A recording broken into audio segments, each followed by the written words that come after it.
राम राम दोस्तों, जय बाबा नीम करोली महाराज जी की। आशा है कि आपके ऊपर भी बाबा नीम करोली जी की बहुत ही कृपा होगी। और दोस्तों, आपके घर परिवार में भी सभी कुशल मंगल रहे। मेरी बाबा नीम करोली जी से और सभी देवी देवताओं से यही विनती है कि सभी के घर परिवार में सुख शांति दे। तो दोस्तों, आज मैं आपको सुनाऊंगा श्रीमद् वाल्मीकि रामायण बालकांड का 46वां सर्ग। पुत्र वधु से दुखी दिति का कश्यप ऋषि से इंद्रहंता पुत्र की प्राप्ति के उद्देश्य से तप के लिए आज्ञा। कुश प्लव में तप करना। इंद्र द्वारा उनकी परिचर्या तथा उन्हें अपवित्र अवस्था में पाकर इंद्र का उनके गर्भ के 7 टुकड़े कर डालना। अपने उन पुत्रों के मारे जाने पर दिति को बड़ा दुख हुआ। वे अपने पति मरीचिनंदन कश्यप के पास जाकर बोली, भगवान, आपके महाबली पुत्र देवताओं ने मेरे पुत्रों को मार डाला, अतः मैं दीर्घ काल की तपस्या से उपार्जित एक ऐसा पुत्र चाहती हूँ जो इंद्र का वध करने में समर्थ हो। मैं तपस्या करूँगी, आप इसके लिए मुझे आज्ञा दें और मेरे गर्भ में एक ऐसा पुत्र प्रदान करें जो सब कुछ करने में समर्थ हो तथा इंद्र का वध करने वाला हो। उसकी यह बात सुनकर माँ तेजस्वी मरीचिनंदन कश्यप ने उस परम दुखिनी दिति को इस प्रकार उत्तर दिया, तपोधने, ऐसा ही हो, तुम सोचाचार का पालन करो, तुम्हारा भला हो। तुम ऐसे पुत्र को जन्म दोगी जो युद्ध में इंद्र को मार सके। यदि पूरे 1 सहस्र वर्ष तक पवित्रता पूर्वक रह सकोगी तो तुम मुझसे त्रिलोकीनाथ इंद्र का वध करने में समर्थ पुत्र प्राप्त कर लोगी। ऐसा कहकर माँ तेजस्वी कश्यप ने दिति के शरीर पर हाथ फेरा, फिर उनका स्पर्श करके कहा, तुम्हारा कल्याण हो। ऐसा कहकर वे तपस्या के लिए चले गए। नरश्रेष्ठ उनके चले जाने पर दिति अत्यंत हर्ष और उत्साह में भरकर कुशल प्लव नामक तपोवन में गई और अत्यंत कठोर तपस्या करने लगी।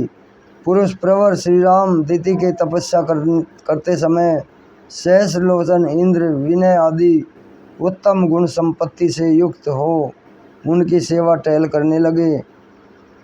सहस्राक्ष इंद्र अपनी मौसी दिति के लिए अग्नि, कुशा, काष्ठ, जल, फल, मूल तथा अन्यान्य अभिलक्षित वस्तुओं को ला कर देते थे। इंद्र मौसी की शारीरिक सेवाएं करते, उनके पैर दबाकर उनकी थकावट मिटाते तथा ऐसा ही अन्य आवश्यक सेवाओं के द्वारा वे हर समय दिति की परिचर्या करते रहते थे।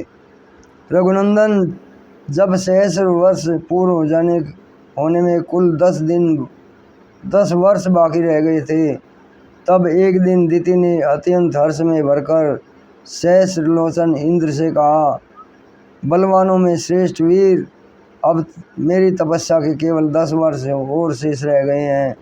तुम्हारा भला हो। 10 वर्ष बाद तुम अपने होने वाले भाई को देख सकोगे।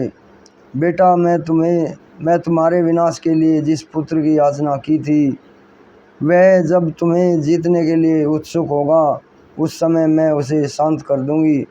तुम्हारे प्रति उसे वैर भाव से रहित और भ्रातृ स्नेह से युक्त बना दूंगी। फिर तुम उसके साथ रहकर उसी के द्वारा की गई त्रिभुवन विजय का सुख निश्चिंत होकर भोगना। सुश्रेष्ठ, मेरे प्रार्थना करने पर तुम्हारे महात्मा पिता ने 1000 वर्ष के बाद पुत्र होने का मुझे वर दिया है। ऐसा कहकर दिति नींद से अचेत हो गई। उस समय सूर्यदेव आकाश के मध्य भाग में आ गए थे।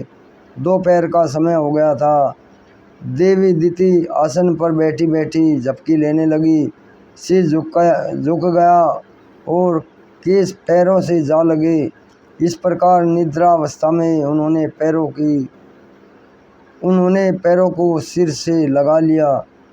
उन्होंने अपने केसों को पैरों पर डाल रखा था। सिर को टिकाने के लिए दोनों पैरों को ही आधार बना लिया। यह देख दिति को अपवित्र हुई जान इंद्र हंसे और बड़े प्रसन्न हुए। श्री राम फिर तो सतत सावधान रहने वाले इंद्र माता दिति के उदर में प्रविष्ट हो गए और उनमें स्थित हुए गर्भ के उन्होंने 7 टुकड़े कर डाले।